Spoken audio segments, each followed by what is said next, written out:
Ini ngerasa atau enggak, tapi gue tuh insecure banget sebenarnya. Iya.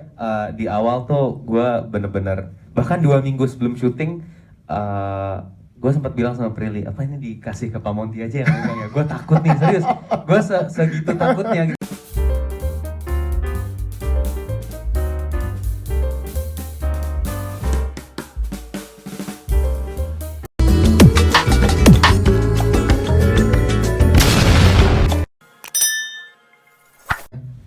Kalau mulai obrolan itu sebenarnya dari 2019 Ya. kita udah sempat ngebahas ini dalam tadi seperti yang Ibu Yani bilang, dari awalnya bentuk formatnya series Ya. sampai akhirnya setelah dapat dorongan dan bantuan dari orang-orang yang hebat banget di sekeliling kita, ada Pak Monty Tiwa, ada Mas Andi Rianto, dibantu sama Mas Imam Salimi juga. Boleh minta tepuk tangan dong buat penulis saya di Yes. sini. Luar biasa loh dia. Dia tidak lelah 13 draft. Ya obrolannya bergulir panjang dari 2019, terus kita akhirnya dibantu juga sama Kak Gilang dan Kak Sandy untuk mendanai film kita, film Ya. pertama kita tentang kesehatan mental ini sih. Jadi memang obrolannya sudah panjang banget, cuma karena kepotong pandemi semuanya kan gitu ya. Betul. Kita punya banyak mimpi di 2019, dihantam 2020, tapi ya kita nggak berhenti sih, maksudnya tetap ngelanjutin apa yang kita impikan gitu loh. Makanya alhamdulillah senang banget film Kukira Kau Rumah sudah bisa ditonton dan sebentar lagi bisa ditonton sama Bioskop. masyarakat luas di tanggal 3 Februari 2022. Ya. Semoga aja pesannya nyampe dan orang-orang paham bahwa anak muda juga bisa, dan jamet kayak saya bisa bikin film. Iya, sebenarnya gua nggak tahu pemain-pemain Kukira Kau Rumah ini ngerasa atau enggak, tapi gue tuh insecure banget sebenarnya. Iya. Di awal tuh gue bener-bener, bahkan 2 minggu sebelum syuting, gue sempat bilang sama Prilly, apa ini dikasih ke Pak Monty aja yang megang ya? Gue takut nih, serius. Gue segitu takutnya gitu, karena responsibility-nya besar banget.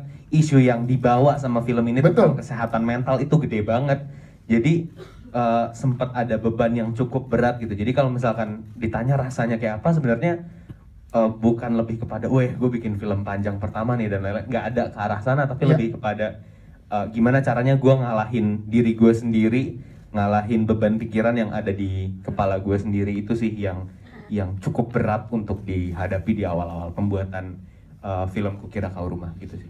Wah. Terjadi di Ya. lapangan gitu, maksudnya senang banget nanti kalau misalkan banyak orang-orang yang hadir dan nonton dan bisa naikin awareness-nya mereka terhadap kesehatan mentalnya gitu sih. Ya, ini permulaannya.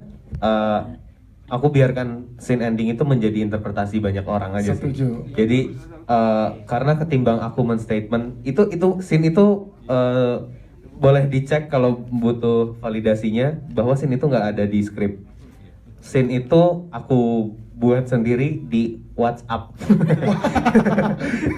Kita bikin di WhatsApp, kita Wow. kirim ke pemainnya baru sehari lah sebelum syuting itu di calling. Scene itu nggak ada, scene itu Wow. nggak pernah ada. Tapi Wow. Itu berat banget sih, itu dan kayak itu berat banget, dan Iya.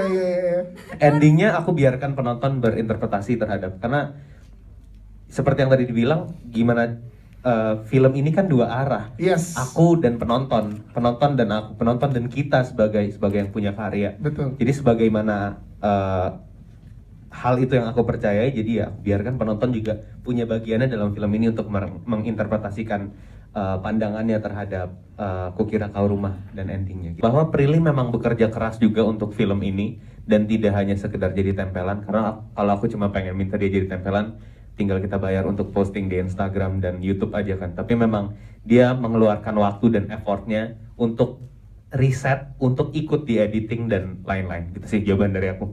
Silakan berlanjut. Saya nggak keluar budget sih. Iya, kamu sudah Tambahin soal oh iya, aku mau terima kasih dulu atas pertanyaan dan mengamati sampai ke dialog-dialog yang mungkin Detail itu ya. sekelebat dan Iya. detail.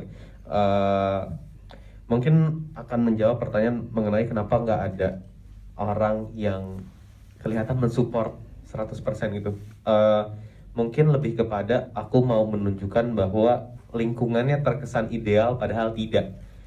Itu yang sebenarnya dialami, dan itu yang sekarang banyak terjadi sama orang-orang yang mengidap mental disorder gitu. Mungkin kalau ditanya, ya tapi kan banyak yang tidak. banyak yang teman-teman yang suportif, tapi jawaban aku banyak juga yang tidak suportif gitu.